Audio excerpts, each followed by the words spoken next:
The ring was not on Lady Vane's finger that night.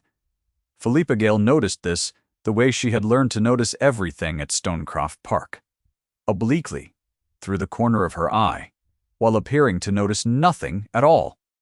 She was standing at the far edge of the drawing room, a position she had chosen for its proximity to the wall and its distance from the chandelier's light. The gown she wore was gray wool, plain and high-necked, the sleeves let out twice since her father died, and the estate went to the entail. It was the kind of gown that announced its wearer's station before her face could say a word. In a room hung with gold-green silk, and crowded with the best of the county's autumn gathering, Philippa Gale, in her gray dress, was as invisible as a shadow against stone. She did not mind invisibility. She had made a study of it. Lady Vane, her employer, the mistress of Stonecroft, a woman whose social confidence was as carefully maintained as her diamonds, wore no ring on her right hand. The left hand bore her wedding band as always. The right hand, where for 4 months Philippa had watched a broad oval sapphire set in old gold catch every available light, was bare this evening. Philippa's mother's ring. Her throat tightened. She pressed her gloved hand flat against the wall behind her and held still. She had known when she accepted the post. She had not known how long it would take to find the proof she needed. A governess did not accuse the mistress of the house. A governess smiled and taught French conjugations and carried the children's muddy boots inside from the rain, and she kept her face arranged into pleasant blankness, and she watched, and she waited, and she learned the shape of the household until she knew every room and every drawer and every hidden corner of it. That was what Philippa had come to Stonecroft to do. She had come in gray, and she would leave with what was hers. Across the room, the Earl of Moorcroft stood at the window. He had arrived that afternoon with no advance notice, and a single groom which had put Lady Vane's household into 2 hours of agitated preparation, and had put Lady Vane herself into a state of careful, brittle graciousness that she wore, like Philippa, as a kind of armor. James Whitmore, Earl of Moorcroft, was the kind of man rooms arranged themselves around without his asking. He was tall and lean, with dark hair gone silver at the temples, and a face that gave nothing away, a jaw set with the permanent stillness of a man who had learned that his expressions were read too closely to be left unguarded. He was 40 years old. Or, near enough, he had come to Stonecroft Park, as far as anyone knew, to settle a matter of disputed acreage on the eastern boundary of his own estate. He had arrived, and looked at no one in particular, and accepted a glass of wine he did not drink. He was looking at her now, not the way men occasionally looked at governesses, with the idle diminishing curiosity of those who catalogue servants. He was looking at her the way a man looks when he has noticed something. He did not expect to notice. A stillness in the eyes, a quality of attention that had not been invited and refused to be recalled. Philippa felt it the way she felt changes in the weather, in the back of her neck, in the particular heaviness of the air. She looked away. She had not come to Stonecroft to be noticed. If there was a remark that followed her into every room she entered that autumn, it came from the lips of Lady Vane herself, delivered to the other ladies of the neighborhood, with a smile that carried no warmth. "Our Miss Gale," she would say, "is a tolerable governess for a woman without prospects." The phrase had been spoken on the evening of Philippa's arrival in the housekeeper's hearing, which was the same as saying it to the whole of Stonecroft.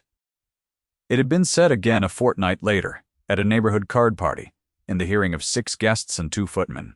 A tolerable governess for a woman without prospects. It was the kind of thing that became true simply because it was repeated often enough to the right rooms. Philippa let it be repeated. She was not at Stonecroft for her prospects. She was there for a ring. The story of the ring was short and bitter, as such stories tend to be.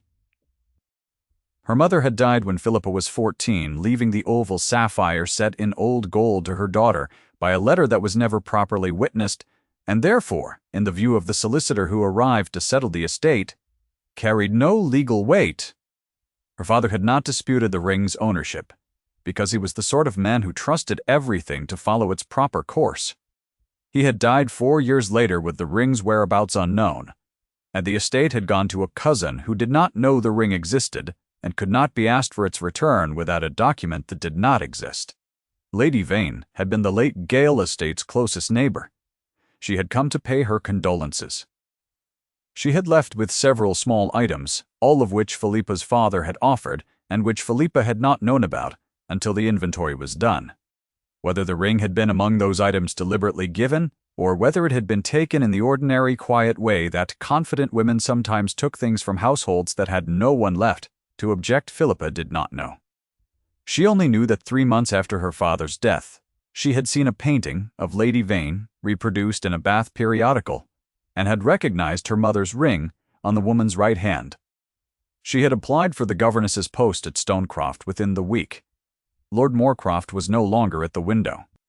She became aware of this because the quality of the room had shifted slightly. The way a room shifts when its heaviest element moves. She did not look for him. She watched Lady Vane instead, who had moved to the pianoforte and was presiding over the younger guests with the specific pleasure of a woman who controlled her guests' enjoyment the way she controlled everything else at Stonecroft. Completely. "Miss Gale." The voice came from directly to her left, low and level, and she managed not to startle because she had had 4 months of practice at managing.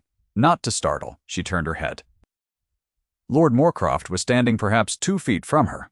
He had made no sound crossing the room. Up close, the stillness of his face was more apparent, and so was the shadow of something behind it. Not coldness, exactly, but a careful management of feeling. The look of a man who had once been less controlled and had decided that this was safer. "My lord," she said. Her voice came out even. She was proud of it. "You have been standing against this wall for 40 minutes, he said. It was not a question. He said it with the flat precision of a man stating a fact he has found interesting. And he watched her face as though her response to it would tell him something he wanted to know. "I find the wall comfortable," she said. Something shifted in his expression. Not quite amusement. Almost curiosity. "You are Lady Vane's governess," he said. "Her children's governess," Philippa said with the exact distinction that mattered, because she was not Lady Vane's anything. He studied her for another moment. She kept her hands still and her face pleasant, and waited for him to look away. He did not look away. "You are watching her," he said. The room felt slightly colder. "I beg your pardon, my lord," she said. "I am resting my feet." He looked at her feet, which were quite still, and then back at her face. His own expression had not changed. "Of course," he said, and left. If he meant anything by it, she was not going to ask. She had come to find out where Lady Vane kept the ring. 4 months of service had taught her that it was not in Lady Vane's jewel case, which was stored in the dressing room, and which Philippa's duties occasionally required her to move from one surface to another. It was not worn daily. It appeared on Lady Vane's hand at gatherings, social occasions, neighborhood dinners, the kind of events where a woman wore her best pieces and disappeared between them. There was a desk in the private sitting room. There was a locked writing box beneath the desk. Philippa had not yet been able to get close enough to the writing box to act. She needed an occasion, an errand, something that would put her in the private sitting room alone for 5 minutes. The next morning, she found Lord Moorcroft in the library. She had come for a geography primer she had promised young Thomas Vane. She had not expected anyone to be in the library at 7 in the morning. She stopped in the doorway, and he looked up from the desk, and for a moment, neither of them spoke.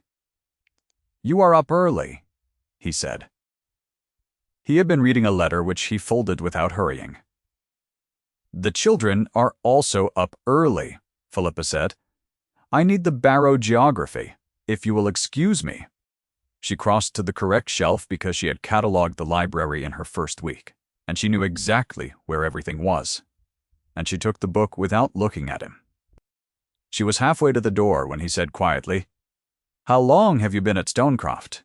She stopped. It was a reasonable question. She turned. 4 months, and before, I had another post. Before that, I kept my father's house." "Where?"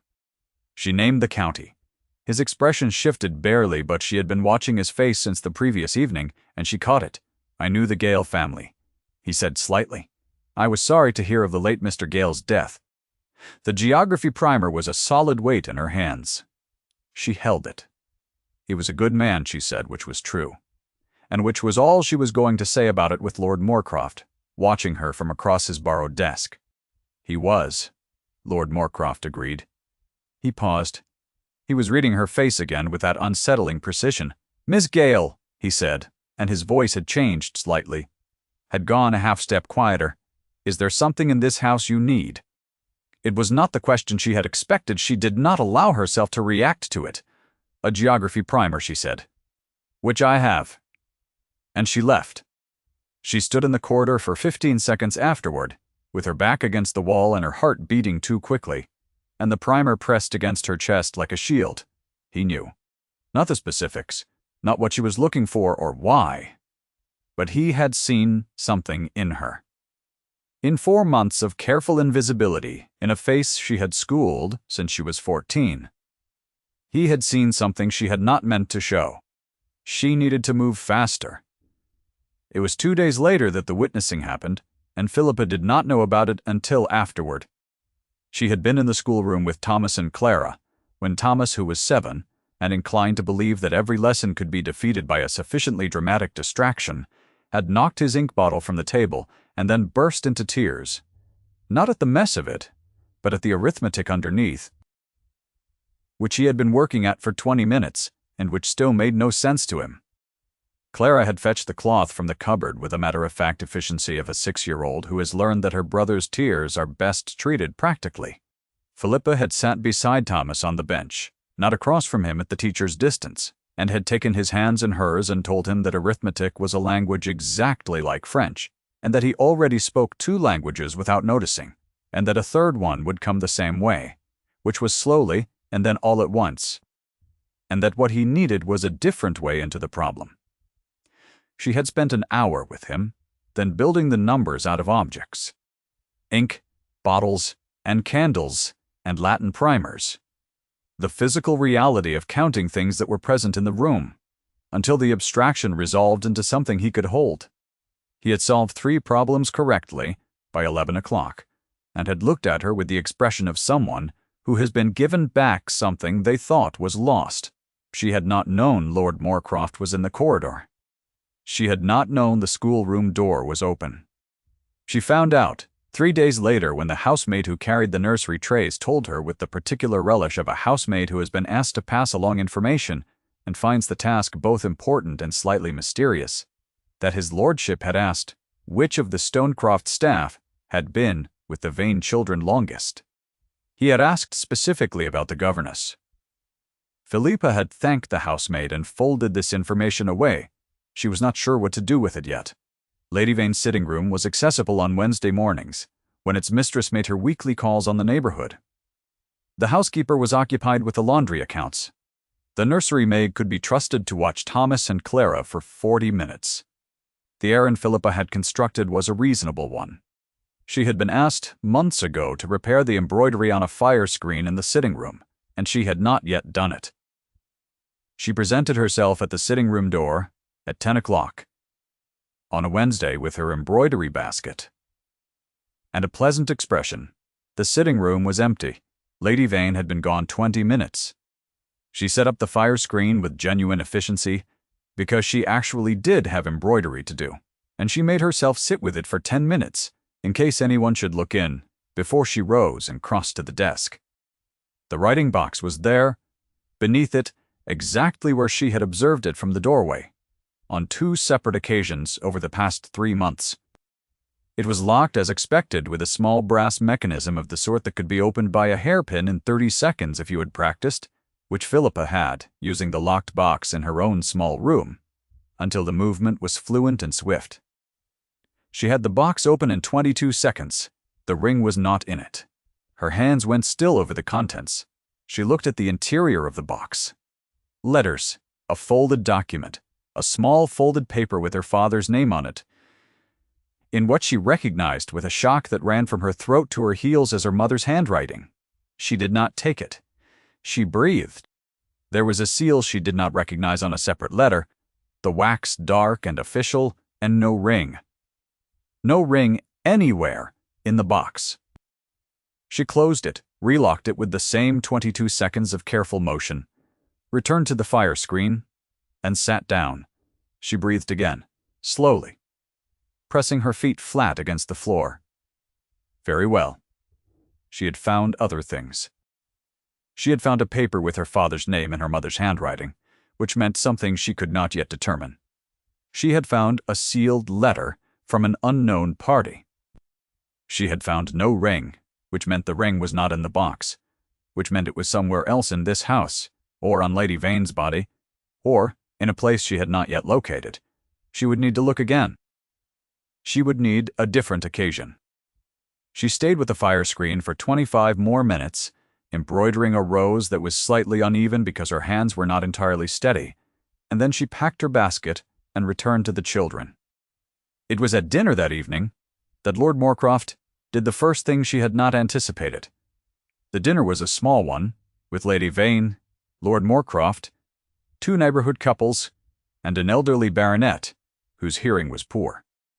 Philippa ate in the nursery, as always. She heard nothing of the dinner's conversation. She heard the following morning from the same housemaid that Lord Moorcroft had asked Lady Vane about the Gale estate. About the late Mr. Gale and whether any family remained. Lady Vane had said that she believed the daughter was in service somewhere, a tolerable sort of girl, without prospects naturally. Lord Moorcroft had said nothing in response. The housemaid thought it odd. Philippa thought it rather more alarming than odd. He found her that evening in the garden. She was walking the outer path alone, which she did each evening. When the children were settled and dinner was not yet served and the household was in that specific in-between hour when no one required her. It was October. The air was sharp with it, the gravel pale in the failing light, the old stone of the house behind her going the color of ash. She heard his step on the path and did not speed up. He fell into step beside her, at a distance that was correct and slightly too aware of itself to be casual. The space between them had weight, the weight she could feel the way you feel, the warmth of a fire from 3 feet away, not heat exactly, but the fact of another source of warmth in the cold. They walked for a moment without speaking. The garden had gone to autumn austerity. Bare rose canes, damp stone, the smell of earth and rain. She had always liked gardens in October. There was an honesty to them. "You are not going to ask why I made inquiries," he said. "I was considering it," she said. "I knew your father rather better than I implied," he said. His voice was level. He was looking at the path ahead. "We were at school together for 3 years. I did not. We lost the habit of correspondence when he inherited, and I was in the army. I was sorry not to have renewed it before he died. I found out too late." She looked at the side of his face. He did not turn. "I wonder," she said carefully, "that you did not call in that case when you arrived at Stonecroft and found his daughter in Lady Vane's employ." "I am calling now," he said. It was said with such plain directness that she had no response to it for a moment. They walked 2 more steps in silence, and the bare canes made no sound in the still air, and she was acutely aware of exactly where he was beside her. Without looking, "My lord," she said at last, "I appreciate your kindness. I am here for a reason that has nothing to do with condolence, and I would rather complete it quietly." "I know," he said. She stopped walking. He stopped as well, and now he did turn to look at her. And she saw in his face the same thing she had seen in the library. Not pity, which she would not have accepted, but a clear-sighted recognition of something he had seen and chosen not to deny. His jaw was set in that particular stillness, but his eyes were not still. They were watching her with the same precise attention she had noticed in the drawing room, and had been trying not to think about since. "You know the ring," she said. It was not quite a question. "I knew your mother," he said, slightly. "I have seen Lady Vane wearing a ring. I had no reason to connect to her family." He paused. "Until I saw you." She held very still. "The paper in the box," she said. "You know what it contains." His expression changed by a fraction. He had not expected that she had been in the box. He absorbed it without comment, which told her something about him. "I know what that seal is," he said. "It belongs to a solicitor in Bath, a man who handled estate matters in this county for 30 years. He paused. "I believe I know what that paper says. If I am right, Miss Gale, you have more than a ring to recover." The cold of October had reached her through the gray wool, through her gloves. She made herself breathe steadily. "Tell me," she said. He told her her mother's bequest had been witnessed after all. There had been a second copy of the letter, properly attested, filed with a solicitor in Bath by her father in the first year after her mother's death, against the day it might be needed. The solicitor had died. His son had taken over the practice. The document had not been lost. It had simply never been claimed, because no one had known to claim it. The paper in Lady Vane's writing box was a letter from the dead solicitor's son. He had found the document among his father's papers. He had seen the ring on Lady Vane's hand at a county assembly the previous winter, and had recognized the description from his father's files. He had written to ask with a delicacy that could not conceal its meaning whether Lady Vane had come to possess the ring before or after the late Mrs. Gale's death. Lady Vane had not replied. She had locked the letter in her writing box. Philippa stood in the October garden and looked at the bare rose canes and felt the evening settle around her with a clarity that had the quality of cold water after a long fever. "I need to get to Bath," she said. "My carriage," he said, "is yours." She looked at him directly for the first time that evening. He looked back at her with an expression she was not yet equipped to read completely, something between resolve and something else, something quieter, something that had been building since the drawing room and the library and the 2 meetings that were not supposed to matter. "Why?" she said, not ungratefully. She needed to understand. "Because your father was a decent man," he said, "who trusted too much and lost things he should not have lost. And because I have spent 4 years being very careful and very quiet, and I find that I am tired of it." He said the last part without inflection, as though it were a simple fact about the weather. His hand moved slightly at his side, a small gesture that did not complete itself. She did not ask him to complete it. "Tomorrow morning, then," she said. He said, his voice low and without ornament, "Yes." What passed between them in the carriage on the road to Bath was not nothing, though it was mostly silence, of the kind that has more content than speech. He had brought a traveling coat and a copy of a quarterly review that he did not open. She had brought her embroidery, which she, also, did not touch. The landscape moved past the windows, and the carriage swayed with a regularity that made the silence feel inhabited rather than empty. Once on a stretch of bad road the carriage lurched, and her shoulder came against his for a half-second, and she was aware of the warmth of it, through coats and wool, the involuntary fact of him, before she steadied herself and the road smoothed again. He did not comment, she did not comment. She felt the flush of it at her throat, and was glad of the shadow in the carriage. The solicitor's son was a careful, pale young man named Hartley, who received them in a paneled office that smelled of old paper and winter damp, and who produced the document within 10 minutes of Lord Moorcroft's stating their purpose.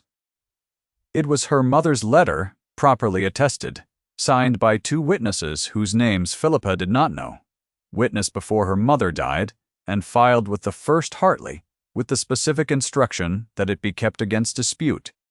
The oval sapphire set in old gold, it read, "Being my particular property, and the ring of my own mother before me, is to pass to my daughter Philippa, upon my death, and to no other." She did not cry.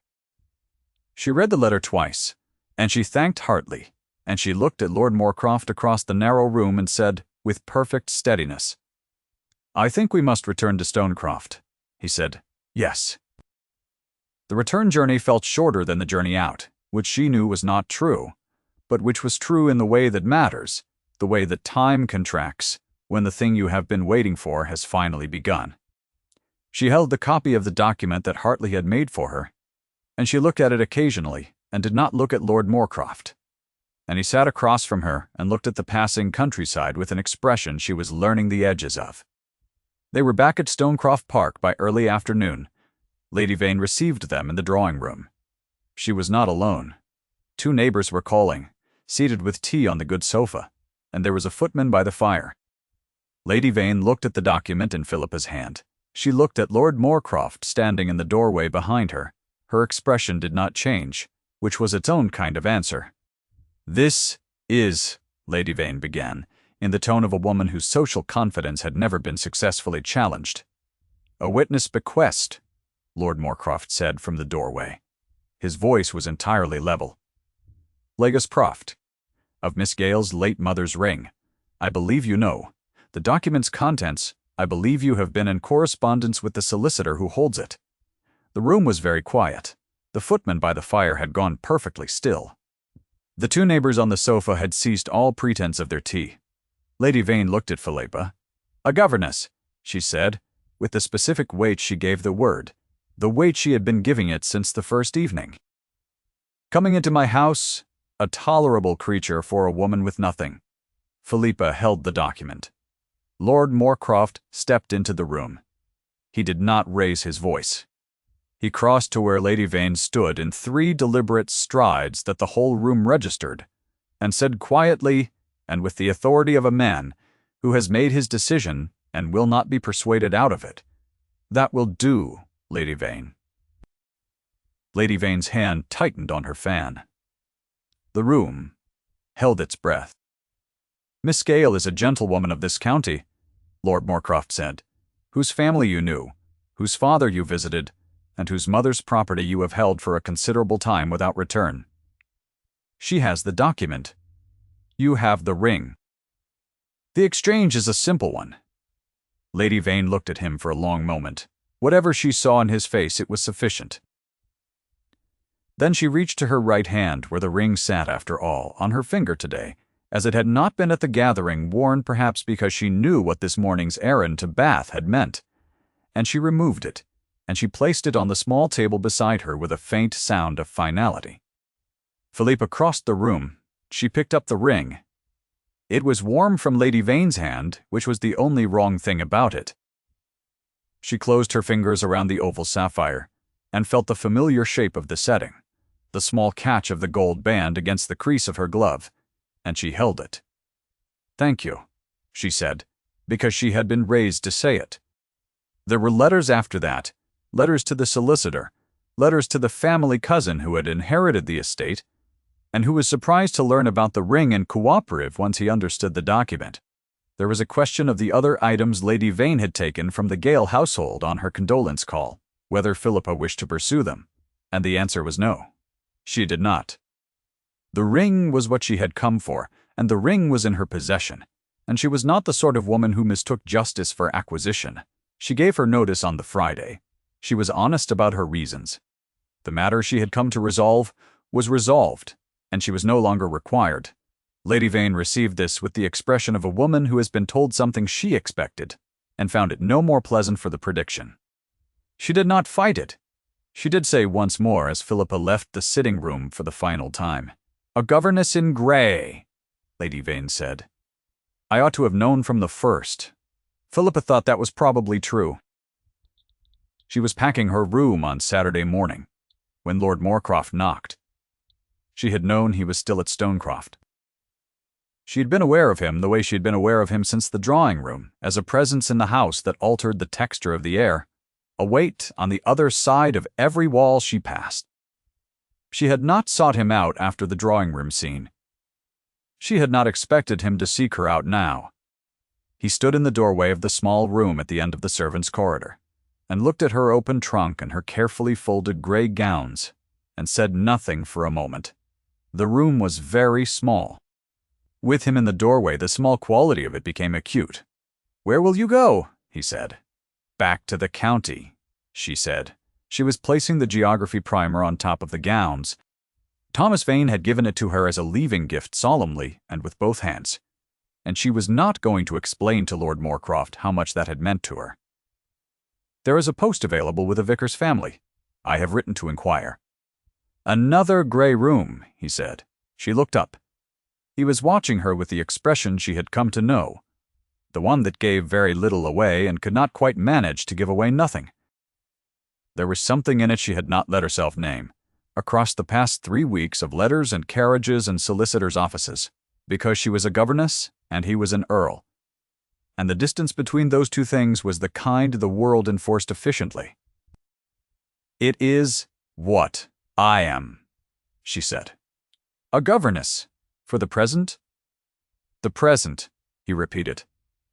He came into the room, which was a transgression the household would have noticed and discussed, and she did not step back. He stopped at a distance that was not quite correct, close enough that she could see the particular quality of attention in his eyes that she had been trying not to read. Since the first evening, the room was warm. The trunk was open between them. She was very conscious of her hands. "I have been thinking," he said, "about the form of address to use." She waited.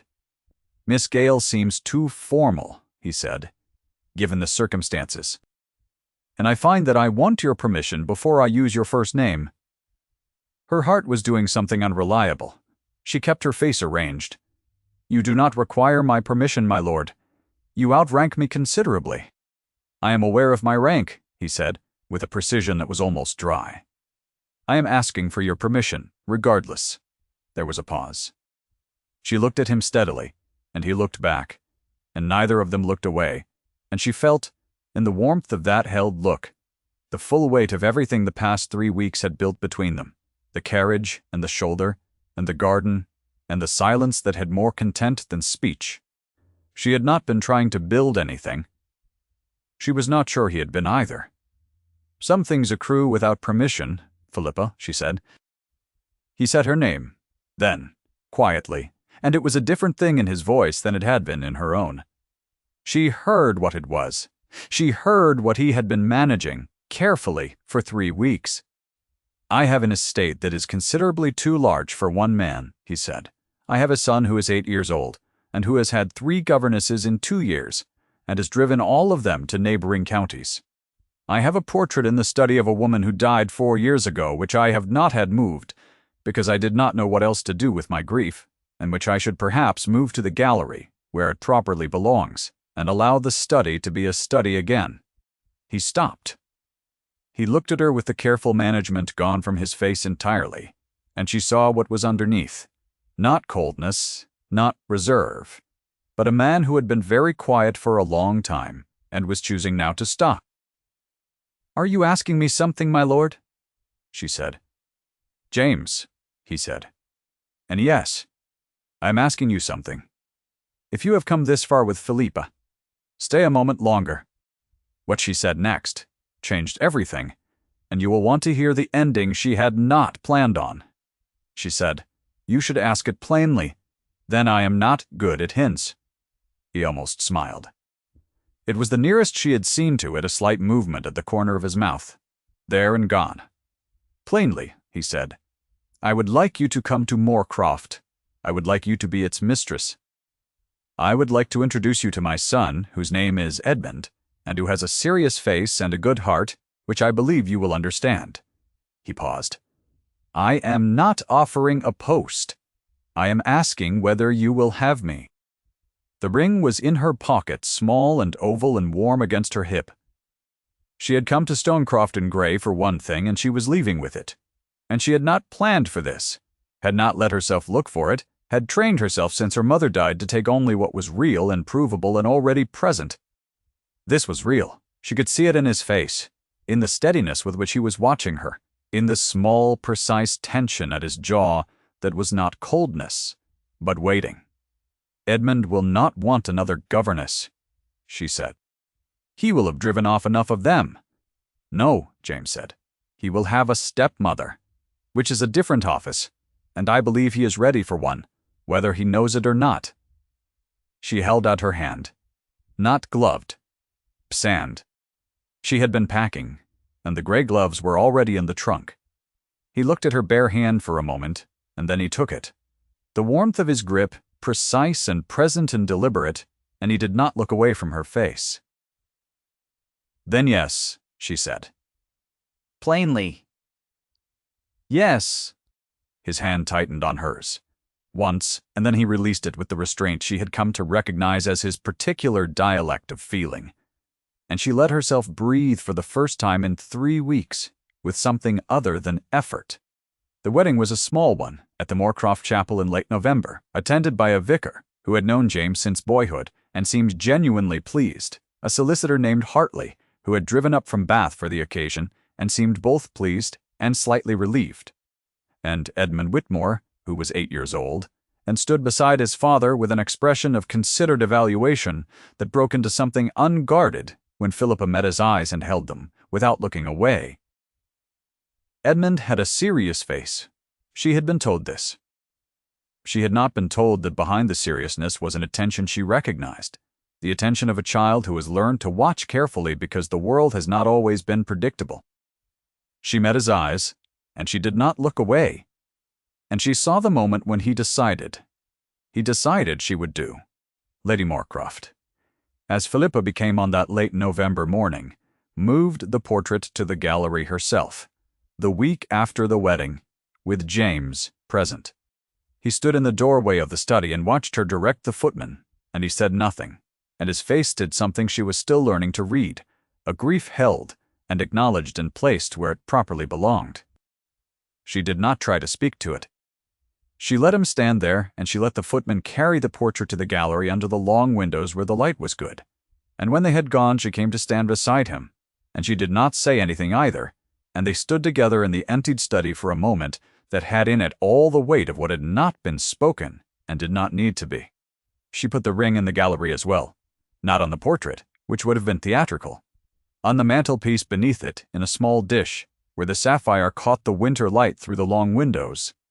She had carried it in her pocket for 3 weeks, and it had done its work, and she was not sure she wanted to wear it every day, not yet. What she wanted was for it to be visible, present, returned to the place it belonged. James found her there one evening, a fortnight after the wedding. Edmund had been put to bed by the nursemaid and had demanded, for reasons of his own, that Philippa come and read to him, which she had done for half an hour in a low voice beside his bed while he pretended to listen, and then fell asleep in the middle of the 3rd page with his hand still open on the coverlet. The house smelled of wood smoke and winter and the particular cold that crept in around old stone at night. James came to stand beside her at the mantelpiece and looked at the ring in its dish and said quietly, with the particularity of a man who means exactly the words he is using, "She would have liked you." Philippa looked at the small sapphire catching the firelight. "Tell me about her," she said. He did. The fire burned down over the next hour, and the snow began outside the long gallery windows, and James Whitmore talked about the wife he had grieved in silence for 4 years, and Philippa listened with the full attention she had always given to things that mattered, and neither of them moved from the warmth for a long time. He talked about a woman who had been easy with laughter, who had known precisely what she wanted in every room she entered, who had died with the house barely settled and their son barely formed, and had left him with the feeling that he had not been quick enough, had not been present enough, had let the estate and its demands crowd the edges of what was important. Until the important thing was gone, Philippa did not tell him he was wrong. She listened. When he had finished, she said, "She sounds like a woman who knew her own mind." And he said, "She did."